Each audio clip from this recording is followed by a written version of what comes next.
Bem-vindos ao Digital Backstage. Aqui a gente fala sobre os bastidores da transformação digital. O que é ruído e o que é informação.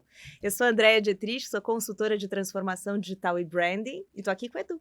Pois é, bem-vindos, mais um super episódio e hoje com um convidado muito especial, o Sam James, que é o CDO do Carrefour Brasil, o maior varejista do Brasil.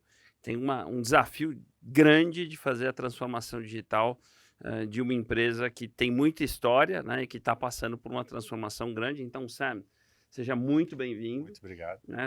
Para quem não sabe, o Sam é inglês, mas fala um português incrível. Ele já vai contar a história dele. Então, seja bem-vindo. Vamos começar falando um pouquinho quem é o Sam, né? Fala um pouquinho da tua trajetória e como é que você veio parar no Carrefour. Bom, eu sou inglês, né?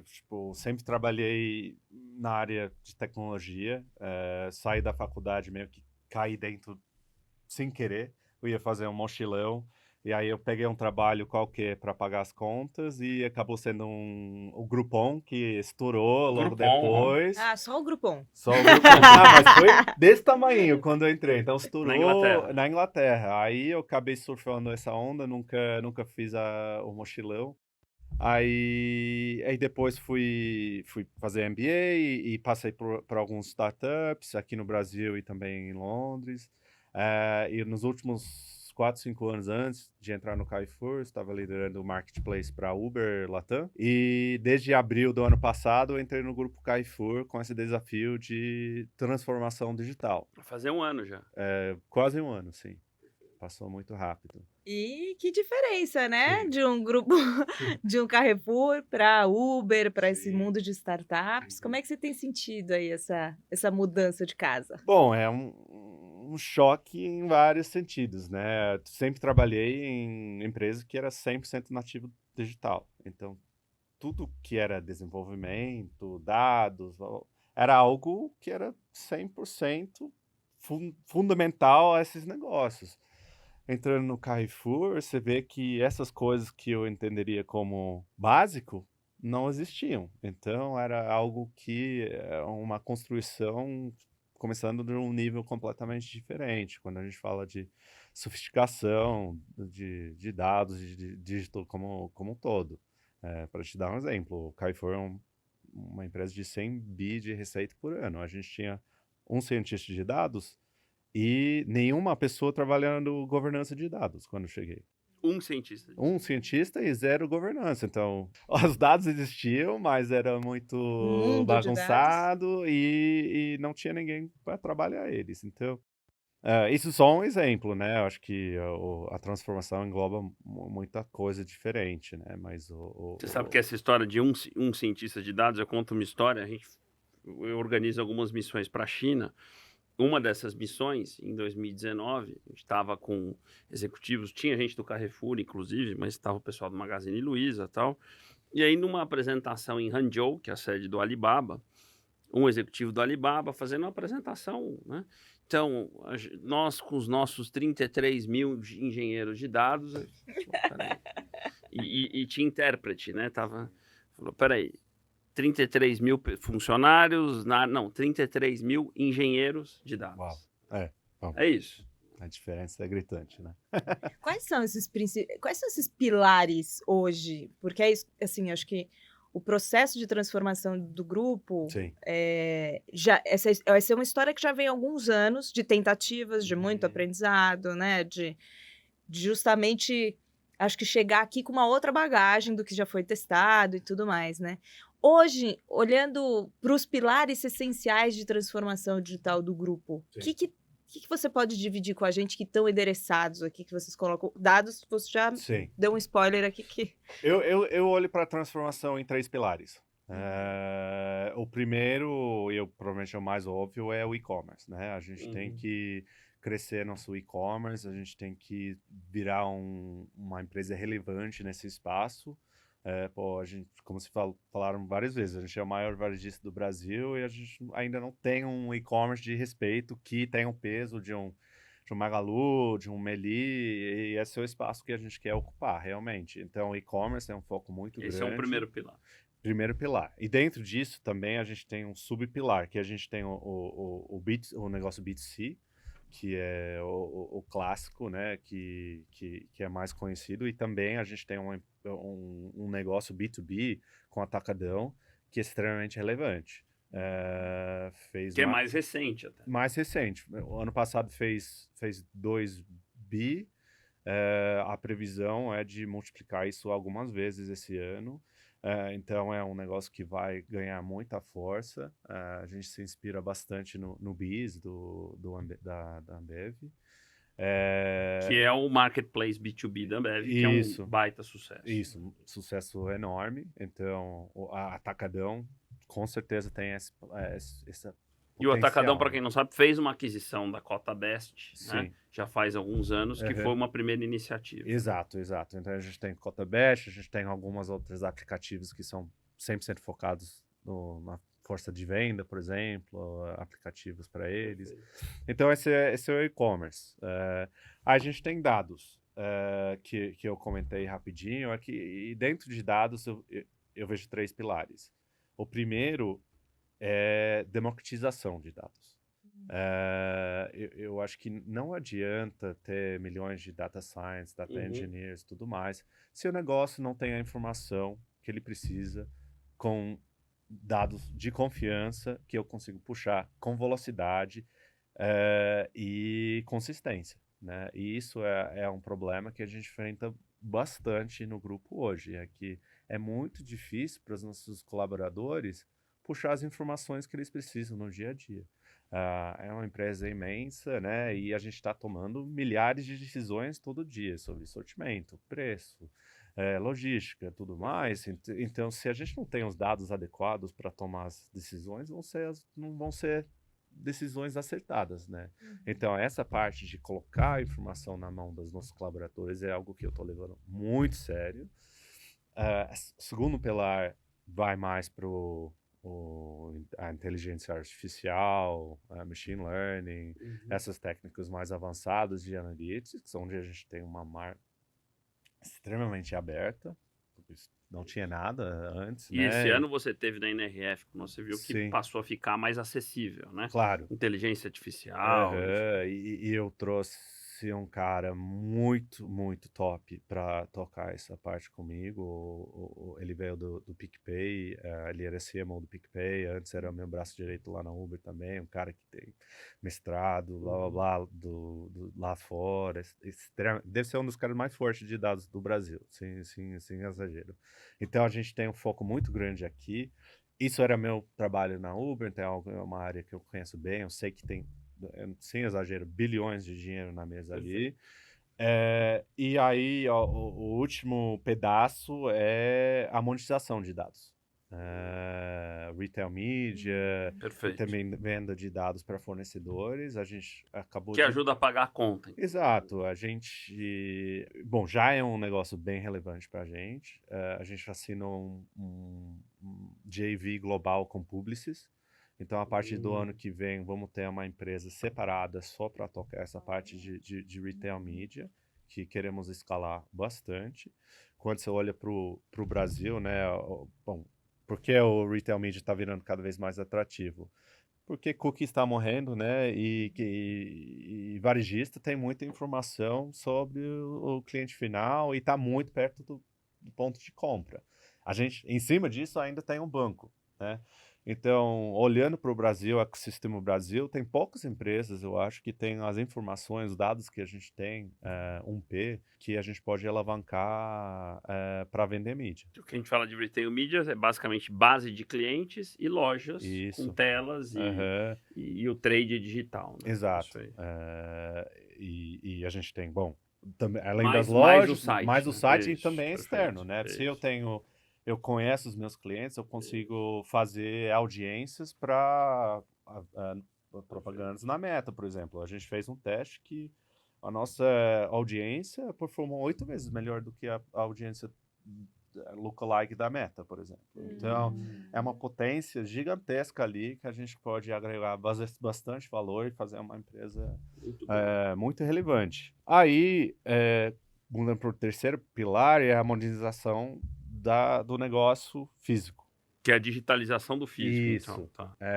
Que tem um overlap significativo com dados também, que acho que muito do que a gente vai fazer ali é através de dados, mas nem tudo. Acho que inovação dentro da loja, inovação na cadeia de logística, melhor uso de dados, etc. Acho que tem muito potencial ainda nas lojas físicas e também. Bom, se eu faço um excelente trabalho no e-commerce, vai chegar a ser, sei lá, 15% da nossa venda nos próximos anos. Então, 85% ainda vai estar nas lojas físicas. Então, a gente tem que ser muito assertivo ali também, de modernizar, ser cada vez mais eficiente, trazer tecnologias que vão cada vez mais encantar os clientes e também ter um vínculo entre o on e o off, porque esse negócio de cliente online, cliente offline não existe. Todo mundo são as duas coisas, dependendo do momento, da necessidade, etc. Então, a gente... E isso eu vejo para o grupo Carrefour uma grande vantagem competitiva, na verdade, porque quando eu olho para o espaço online, os players que são mais de peso, diria Mercado Livre, iFood e Uber. Nenhum dessas três tem loja. Então, ok, talvez a gente não tenha o peso tecnológico que esses três têm, mas a gente tem uma rede de lojas fantástica e eles nunca vão ter, né? Então, como que a gente pode costurar essa experiência online e offline? Como que a gente pode chegar mais rápido no consumidor final? Como que eu posso utilizar essa vantagem da melhor maneira possível? É um foco muito grande, meu. E esse é o olhar, né, Sandro? Eu acho que o varejo teve uma época que começou a olhar essas lojas quase como um legado ruim. Sim. E acho que a mudança de mindset é olhar isso como um ativo estratégico. Sim, claro. Acho que é diferente, né? O Grupo Carrefour tem uma loja dentro de 5K de 50% do Brasil.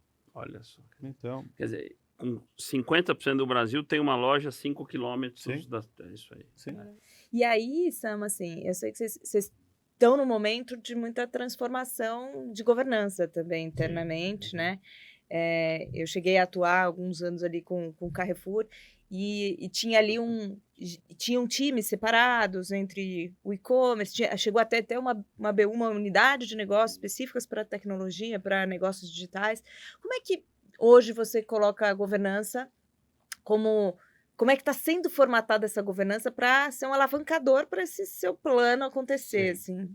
Bom, hoje eu acho que teve erros e acertos no passado. Eu acho que quando existia esse BU e-commerce, eles estavam indo muito para uma estratégia de dark store ou tipo CDzinho dentro da loja ou até CDs separados para o e-commerce. Bom, por alguns motivos eu acho que não foi o caminho certo. Eu acho que o primeiro, quando você vai para um dark store, você tem duas opções, né?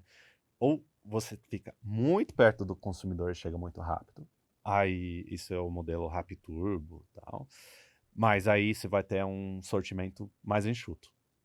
Ou você tem um... Que é modelo de ultra convenience. Isso, de 15 minutos, 20 minutos. Ou você tem um CD gigante, com todo o sortimento que você poderia querer de um hipermercado, um supermercado. Aí você não vai chegar em 15 minutos, você vai chegar em 2 horas no mesmo dia. Bom, você tem um sortimento grande, né? É mais para compra de abastecimento, etc. Porém, o Carrefour fez nenhum dos dois. Ficou no meio. Ficou no meio. Então ficou o sortimento não tão bom, mas num lugar não tão conveniente. Não era 10 minutos, mas... Exato. Então ficou Esse é meio bom. que... É um bom ponto. Nenhuma coisa, nenhuma outra. Então, a gente optou para ir para um caminho onde tudo hoje está saindo das lojas, né? A gente está tirando todo o sortimento das lojas. Aí, eu estou chegando na pergunta de governança. Hoje, o e-commerce existe dentro das unidades de negócio O resultado é da loja. É da A loja. venda é da loja. Isso é muito importante. Muito importante. Porque o gerente da loja se importa muito mais. Antes era briga, que às vezes É, tinha isso. uma operação dentro da loja que não era do cara, que não ia pro resultado, aí dá muita briga. Aí, e não vou mentir, tem loja onde o gerente entende muito melhor e tem loja que talvez não. Tem uma resistência maior. Eu nem diria que é É resistência, conhecimento. talvez é conhecimento e também entendimento da importância, etc. E quando você olha, pô, o Carrefour está aqui há décadas, né? E o e-commerce existe dentro da loja desse gerente menos que um ano. Então, tem Esse é uma um dos desafios, você Sim, diria, tem né? uma curva de aprendizagem para eles, e a gente tem um trabalho também de ir para lá explicar o porquê isso é importante e tudo mais. É uma operação completamente nova, né? Comparado com o que existia antes dentro da loja para eles gerenciar. Então, acho que isso sim é um desafio. E também acho que a gente está chegando mais perto a um lugar bacana agora, é alinhamento de meta. Uhum. Ah, Perfeito. dentro da loja, nem tanto, porque, bom, a gente chegou a incluir metas de dígito dentro das metas da loja, mas quando você olha o matriz, área comercial, por exemplo, o e-commerce tem uma margem comercial menor do que o físico, Claro. que é normal, né? E deveria ter no long term, Sim. no longo prazo, um custo menor para, né? Exato. Mas aí, tipo, a gente tá falando também de uma venda, como tá saindo da loja, é uma venda que é 100% incremental, que Isso. eu já tenho os custos fixos, blá, blá, blá, e eu só preciso dessa incrementalidade aí. Só que o que a gente viu? Quando o e-commerce era muito pequeno, ninguém estava olhando para alinhar metas comerciais, blá, blá, blá. Só que a gente triplicou no último ano. Aí virou uma relevância muito maior e começou a ter muita resistência de que não podemos vender mais. Não vou bater minha meta de margem e tudo mais. Então teve esse trabalho, isso é só um exemplo, teve vários outros, que o alinhamento da meta com o negócio era muito essencial. Outro que a gente está resolvendo agora. O time de logística tinha uma meta de porcentagem de on-time delivery. Então, o que eles fizeram? Botaram uma gordura No prazo de gigantesca no entrega. prazo de entrega. Você vê, Então, diga-me como me medes que te direi como me exato, comportarei, exato. né? Então, tivemos muito disso Olha entre como a é importante. governança. Eu acho que outra mudança que ainda estamos, inclusive hoje, estava trabalhando nisso, é a parte de como que a gente aprova e utiliza CAPEX e OPEX dentro da empresa. Quando você pensa num mundo digital, a gente pensa produtizado, né? Não a gente melhoria contínua, fazer MVPs, testar várias coisas, falhar, testar outras coisas. E isso é muito longe do modelo do varejo, que é, pô, eu vou abrir uma loja, eu preciso de um business case, eu preciso ver quanto que vai ser o payback E dessa depois eu escalo. iniciativa, vamos lá. Então, tudo estava sendo construído por projetos assim, projetos. Aí, o que acontece com tecnologia quando você faz assim? Vira um Frankenstein, assim, porque ninguém está olhando para o todo. Aí fica muito difícil de inovar, fazer essas coisas pequenas, blá, blá, blá. Então, a gente está tentando mudar para o mundo produtizado. Essa mudança de governança é extremamente importante para sucesso, porque a gente precisa de velocidade. Digital Maravilhoso. é testar, errar, ajustar, testar de novo. Então, quanto mais essa roda tá virando rápido, mais resultado você vai ter. Só que se eu tenho que toda vez aprovação, lá, comitê X, comitê Y, lá. Aí é devagar e o resultado vai ser menos. E tá todo mundo virando esse mindset junto contigo? Porque isso é muito importante, assim, né? Não é só o CDO lá sozinho, Sim. né? Ou o CTO, Eu mas tenho muita sorte que o CEO, o Stefani, ele tem essa visão que o digital é muito importante. Então, ele reforça isso sempre. E também entende que dentro do Carrefour, até por isso que eu estou no Carrefour, né, não tinha tanto conhecimento de como chegar lá. Muita vontade e talvez pouco conhecimento. Então, quando eu falo para ele, olha, isso é muito importante, a gente tem que mudar para esse caminho, e uma mudança de como alocação de capital é um excelente exemplo. Pô, vai para qualquer empresa de tecnologia, vai trabalhar produtizado, vai ter orçamento por value stream e vai trabalhar dessa forma. A gente vai acompanhando os OKRs, não os projetos individuais, os payback, blá, blá, blá. Maravilhoso, uma baita mudança. Sim, mas isso para descer isso, eu diria esse é o desafio. Com o Stefani, ele entende a importância disso, mas você tá basicamente tem uma empresa que a vida toda tá escrevendo com a mão direita e agora eu tô pedindo para escrever com a mão esquerda. Então, até dá para fazer, mas aí chega um aperto, blá, blá, blá, todo mundo volta pro modo antigo, né? Então, esse trabalho de constância, de reiteração e tudo mais tem sido Agora, importante. vamos tocar um pouquinho mais nesse ponto, assim, aqui no podcast. A gente tem falado muito na agenda de transformação digital no elemento cultura como um componente importante da transformação digital, né? Como é que você tem achado ajuda para que e o Carrefour tem uma cultura forte, histórica e muito mais analógica do que digital. Sim. É uma empresa que sempre foi tradicional de varejo, né? Tacadão a mesma coisa. Junto com isso, vocês tiveram uma aquisição super importante que é Big. Estão em processos ainda de consolidação. Então, você tem uma questão cultural Carrefour, Atacadão, Big, tem junto com isso uma cultura digital e uma agenda andando, né? Aonde você tem buscado ajuda? Você já acabou de dar um exemplo, que eu concordo que é importante, que é ter o sponsor maior, Sim. que é o CEO patrocinando a agenda. Acho que esse é um ponto, né? Aonde mais você tem buscado ajuda para que a cultura, usando uma frase do Peter Drucker, né? Quer dizer, que a cultura não coma a sua estratégia. Perfeito. Bom, eu acho que você citou a transação com o Big, né? Isso foi muito importante na minha visão. Por quê? Porque foi um momento de parar e rever tudo, para a empresa como um todo. Deram um reset. Exato. Então, a gente trouxe a Kátia, que é a VP de RH, que é a minha par de RH lá no Comex, do grupo Big, e o mandato era criar uma cultura nova do grupo. Então, a gente teve, mesmo digital à parte, a gente teve esse reset de cultura já de largada. E eu acho um grande acerto, porque muitas vezes essas fusões, né, tipo, quem é comprado tem que se adaptar à cultura do comprador. E isso gera muito atrito muitas vezes.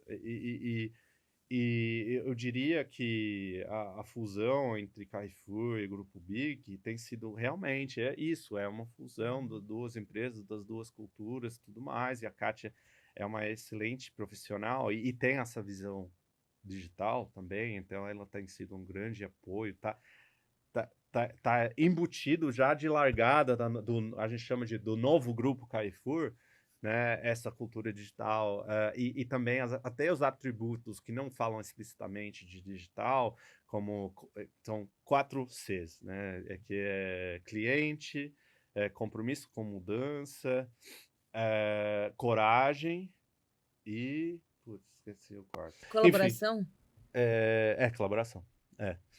Então, essa parte Muito bons. Bom, colaboração é muito importante para o digital e quando você olha para o varejo, a gente vê uma estrutura muito hierárquica, né? E muito comando de controle. Verdade. A gente fala dentro do grupo que a gente quer mudar de comando de controle para time dos times. Time de times. Isso além dos 4 Cs, é algo que a gente fala muito, é time de times, não é comando de controle, não é... E Dígito trabalha muito dessa forma, né?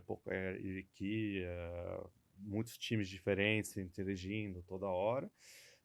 Coragem também a gente precisa, porque é uma mudança muito grande, e compromisso com mudança. Então a gente já vê, tipo, não fala explicitamente do dígito, mas é algo que são tributos que são muito importantes para a gente fazer essa transformação. Então, isso já ajudou muito. E eu acho que, além da Kátia, eu acho que todo o Comex tem uma visão muito otimista sobre a importância do digital, eles reforçam com os times sempre. A gente tem um banco também que é um grande exemplo de um acerto. Eles são extremamente avançados, tudo protizado, Agile, rodando muito bonitinho.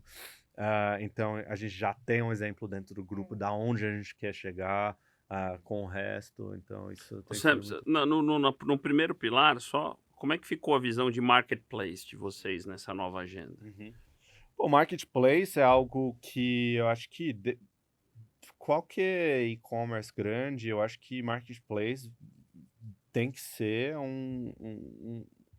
uma parte importante da In e estratégia. out, né? Quer dizer, vocês estão em alguns. Sim. Acho que recentemente até vocês anunciaram a entrada no Mercado Livre. Eu estava na Melilla ontem, inclusive, Isso. fazendo uma reunião. Mas quando Que aí eu falo para o pessoal entender, quer dizer, isso é o Carrefour Atacadão como um seller de alguns marketplaces. A gente está falando de Mercado Livre. E aí tem o Carrefour sendo um marketplace, né? eu que acho, é o out. Eu acho que, bom, começando pelo Win, isso tem que ser parte de estratégia de qualquer empresa de e-commerce hoje. Por quê? Porque eu consigo ter um long tail de sortimento. A gente Você ser marketplace. Win. Sei lá, o Carrefour deve ter 100 mil SKUs. A gente tem no site 7 milhões. Então, eu já tenho o tráfego, já tenho as pessoas indo para Carrefour. A gente tem uma marca muito forte de confiança. Então, trazendo esse marketplace para completar nosso sortimento é muito... Acho que se vai ver em quase todas as grandes empresas hoje essa estratégia, porque é muito bom. Obviamente, você precisa de menos estoque, complexidade logística Desculpa fica te interromper, menor. mas acho que a diferença, e eu acho que a estratégia de vocês, eu concordo, é ser um marketplace de forma protagonista, quer dizer, para concorrer ou competir com os grandes, ou ser um marketplace para compor sortimento de cauda longa e monetizar base de clientes, enfim, acho que são agendas diferentes. Vocês estão num caminho de ter um sortimento mais robusto, Sim. né? Mas não de ser o marketplace do Brasil. Né? Não, e nem queremos ser, Exato. na verdade. Já existem candidatos a isso. Como que eu enxergo até a parte de não alimentar como um todo? Primeiro, antes de tudo, o Grupo Carrefour é uma empresa de alimentos. Exato. Tá? Então, a gente quer ganhar ali. Ali, sim, a gente quer ser O lugar onde a gente pode comprar alimentos online dentro do Brasil. O legal do alimento é que ele tem uma frequência muito alta. Que todo mundo quer frequência. Sim, eu estava com o Yunis ontem, que no Fernando Mercado Yunis, Livre, presidente do Mercado Livre sim, Brasil. Isso. E ele falou exatamente isso. A gente quer crescer o alimentar, não porque faz dinheiro pra gente, porque traz uma frequência muito maior, você cria uma relação muito maior com o seu cliente final. Então, a gente já está largando do lugar de que a gente somos uma empresa de comida, e aí vamos gerando essa frequência, a gente quer... Não é que a gente vai ter assinatura, mas a gente quer essa dinâmica de que as pessoas estão voltando toda semana, comprando. Aí, se eu jogo sortimento não alimentar dentro disso, ou se na hora que a pessoa precisa de uma nova televisão, tá ali, o Carrefour tá ali. Aí é muito mais complementar do que ser o core do nosso negócio, que é pro Mercado Livre, por exemplo. Então, acho que é assim que eu enxergo as coisas. E a frequência dá para gerar muita coisa. Dá para rentabilizar através da retail media, dá para vender serviços, a gente tem seguros, a gente tem vários serviços financeiros no banco. Então, é sobre criar essa relação com o consumidor final. Aí, através da comida, aí a gente consegue jogar outras coisas na frente. E sobre o out? O out, eu diria que, bom, a gente quer estar onde o nosso cliente está, primeiro. Eu acho que é um pouco uma relação frenemy no final, né? Que bom, a gente tem um volume grande nesses parceiros, é um negócio relevante, rentável para a gente. Ao mesmo tempo, quando você olha para o mundo digital de forma geral, tem uma tendência de ter um grande ganhador, É isso que eu né? ia chegar. Quem é que vai ganhar, né? Porque... Exato. Então, Um ou dois no máximo. um ou dois. Então, minha casa antiga, Uber e 99 no Brasil, né? Search, Google, nos Estados Unidos, Amazon domina. Então, Na China, Alibaba, sim, né? o medo dos parceiros é, sei lá, um iFood da vida virar o destino para comprar mercado online. Aí a gente tem 15% do nossa venda refém a esse parceiro para sempre, e isso não é muito saudável. Então, acho que até a estratégia de ir para Mercado Livre, iFood, Rappi, tipo, pulverizar um pouquinho é não depender muito de só um parceiro, né? Porque aí a gente consegue ir, enquanto isso a gente vem crescendo o nosso proprietário. Então, triplicou o proprietário ano passado e cresceu de um ritmo muito menos acelerado os parceiros nesse tempo. Então, a gente está ganhando espaço com o nosso proprietário, a gente está dentro dos parceiros, a gente vai para ainda mais parceiros esse ano, essa é a nossa estratégia, que uma parte está onde nosso cliente está e também outra parte é não depender muito de um parceiro só. O que fica no teu time, Sam? Dentro do meu escopo, É. eu tenho todo o time de tecnologia, eu tenho todos os negócios de e-commerce, aí temos time de marketing, então o CMO reporta para mim. Aí temos dados, inovação e, por último, parte comercial de eletro, que a gente decidiu mudar para dígito, para ser uma venda digital primeiro. Olha que interessante. Interessante, é uma estrutura... Então é um CDO, Chief Digital Officer, mas que você tem as competências de marketing, tecnologia, inovação, dados, tudo contigo. Isso. E eu acho que Carrefour se conhecendo um pouco também, né? Colocar em um lugar só o máximo possível para tomar decisões rápidos e eu consigo, entre tecnologia, marketing, e-commerce e dados, eu consigo movimentar já muita coisa sem ter que ir para a burocracia de fora, né? E também eu consigo criar caminhos especiais dentro da empresa com processos diferentes, etc. Então, ainda é uma burocracia muito grande dentro do grupo. Eu acho que isso é outro foco muito grande que a gente tem de simplificação e o digital vai apoiar isso, com certeza. Mas colocando tudo junto numa cadeira só, a gente consegue acelerar muito mais. E diz muito sobre o que o grupo está querendo, trazendo um head com a cabeça de digital para cuidar de tudo isso. Né? Uma dúvida que toda vez que a gente fala de empresas do tamanho de um Carrefour, e tem várias no Brasil assim, quando você fala de transformação, tem o elemento cultura, que você abordou bem, tem o elemento dos silos, da governança, que você abordou bem, tem as decisões sobre dados, sobre canal. Agora, todo mundo fica com uma dúvida da arquitetura, né, de tecnologia que suporta tudo isso, e aí vem os temas dos legados, né, de empresas de décadas que já tinham suas estruturas, e eu estou muito curioso para saber a tua opinião, você que sempre foi um cara nativo digital nas empresas que você passou, qual é a tua visão disso? Joga tudo fora, começa de novo, que não dá, né? Você não pode parar o avião de voar, mas tem que ter menos dó, menos pudor e joga um pouco fora e começa. Eu queria muito da tua visão sobre legado de tecnologia, arquitetura.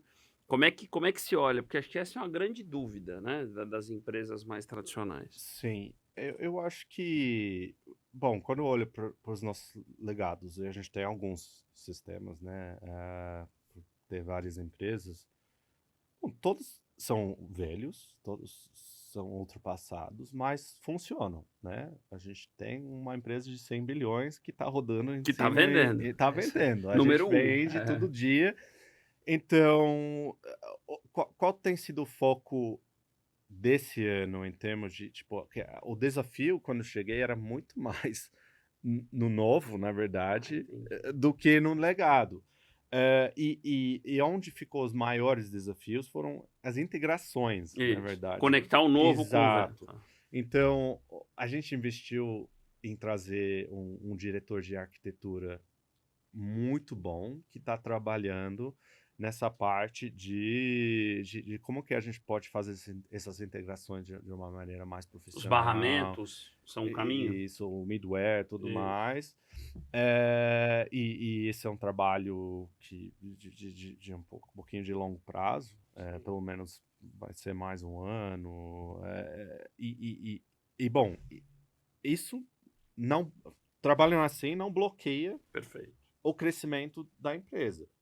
Eu acho que quando eu olho para os sistemas legados que a gente tem dois principais que são do Carrefour e do Atacadão, a gente vai ter que resolver isso. Mas são projetos gigantescos. O que você está dizendo que é importante, isso não pode virar desculpa, gargalo, para não fazer as outras coisas, né? Não, porque se eu parasse para resolver o Gold, por exemplo, que é o sistema do Carrefour, eu tenho que quebrar ele em microserviço, eu tenho que lá, e tem que ver, mesmo se ele presta, se vale a pena fazer isso, tudo mais. A gente está falando de múltiplos anos, provavelmente mais que 100 milhões de reais de investimento. Então, se eu paro para fazer isso primeiro, eu perco o timing de crescer meu e-commerce. Não dá para ser assim. Então, claro que a gente tem que modernizar isso, claro que impede algumas coisas, mas a gente tem que trabalhar com o que a gente tem. E vamos melhorando isso ao longo do tempo, mas se a gente tem a ambição de ser número 1 de varejista alimentar online, a gente não pode esperar 3 anos para começar isso. Tem que ser hoje, tem que ser ontem, na verdade. Já estamos atrasados. Eu acho que essa parte de legado é algo que você tem que tratar com carinho, obviamente. Ele traz desafios, mas eu não vejo como impeditivo nenhum.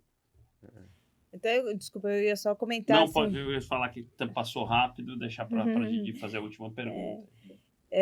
não, até como você está com inovação junto, e tem todo um olhar de digital tão profundo, assim, também dessas novas tecnologias, não só olhando tecnologia, mas marketing está contigo também e tal. O que você vê aí de inovação do futuro do varejo alimentar,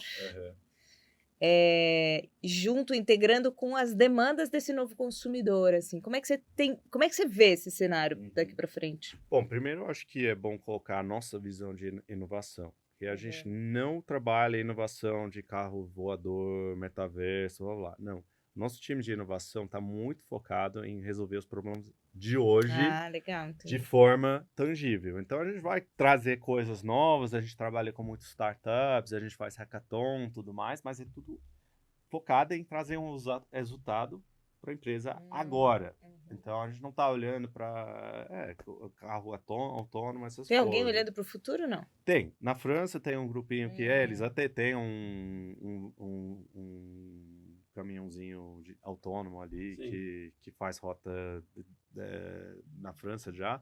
Mas, bom, para chegar no Brasil, bom, nesse trânsito aqui vai nessa demorar chuva. ainda, né? A primeira chuva de São Paulo acaba com... Exato. Pode ser, Então, mas eu acho que o que me impressionou mais do NEF, por exemplo, foi minha primeira ida, eu não sou do varejo, então foi muito legal, abriu meus olhos bastante. Eu acho que algo que vai mudar o jogo no curto prazo, para mim, é computer vision.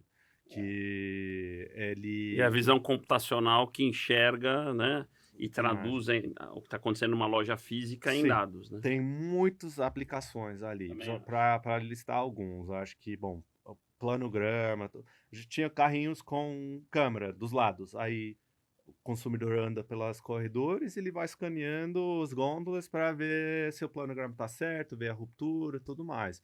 A gente tem aplicações de retail media, onde as telas dentro da loja eu posso falar quantas pessoas pararam.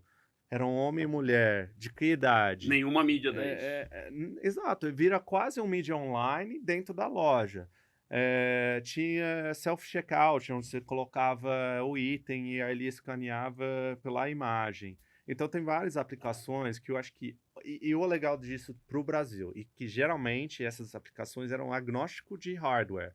Então, eu posso trazer câmera aqui mais barata, eu não preciso trazer uma câmera especial de fora, blá, blá, blá, que geralmente no Brasil é impeditivo por conta dos custos de trazer algo de fora. Então, é uma solução de SaaS que vai utilizar alguma câmera, talvez até as câmeras que tem dentro da loja já, que podem trazer várias inovações muito interessantes e, de novo, com esse olhar pragmático de vamos fazer algo hoje, não é para 5 anos na frente, é para esse ano, o ano que vem. Tem bastante coisa para correr atrás já, Isso, né? nossa, claro. Sam, papo incrível. Queria primeiro te parabenizar nesse 1 ano de Carrefour. Já deu para ver que a agenda está organizada, estruturada, focada, né? Que eu acho que uma das coisas que a gente, na NRF, nós tivemos juntos lá, ataque os pontos essenciais, né? Ficou muito claro que vocês estão com isso feito e agradecer a tua presença. Eu sei que a tua agenda é complicada. Acho que você contribuiu muito aqui para a nossa conversa. Foi um prazer. Muito obrigado. Muito obrigada, Sam. Valeu. Aprendemos muito. Se inscreva aqui no canal, né? Não deixe de curtir aí, de deixar no sininho aí para receber as novidades. E até a próxima. Isso aí.